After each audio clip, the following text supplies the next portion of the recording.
Welcome to War Week 9. This week we're going to go over verb-subject agreement and anthropomorphism.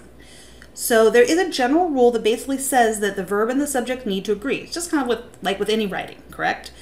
However, this can be complicated. In science, sometimes there's words that we might think are singular, but they really are plural.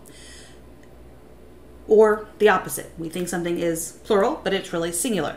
So I'm just going to point you to the two common mistakes students make the most. Data is plural, okay?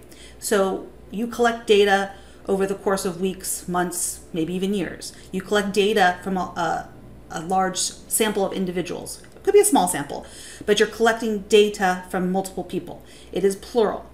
So you need to keep in mind the data were collected. It's not the data is. Datum is the singular use of data and probably won't be used in any of your writing. It should not, wouldn't be correct.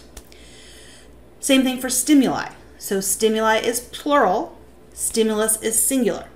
Okay, it's important to keep that in mind. You'll have a couple of things below that you're correcting where you need to keep in mind that data is plural, stimuli is plural, stimulus is singular. Okay. Now anthropomorphism is a little bit more complicated.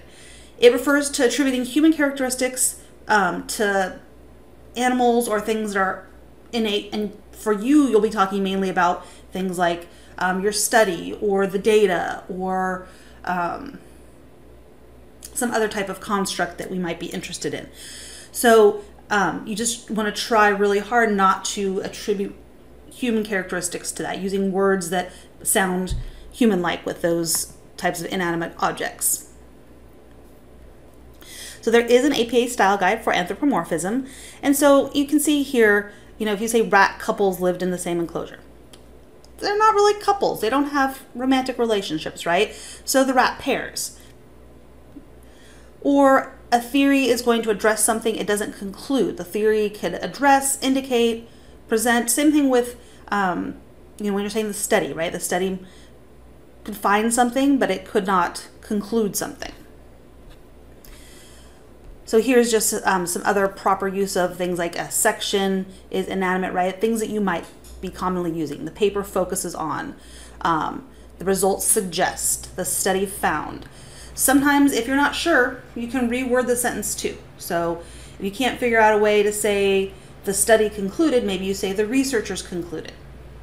And one other thing I'm going to point out real quick is just the verb tense, going back to verb tense, is this idea there is an APA style guide that talks about what sections of the papers you should be using what verb tense. Most of the writing that you're going to be doing is going to be past tense. You're talking about summarizing research that people have already done in the past, right? Even when you write your methods sections, even though maybe you haven't done the study yet, by the time you submit your final paper, you will have already done all that methodology. So that's in the past tense as well.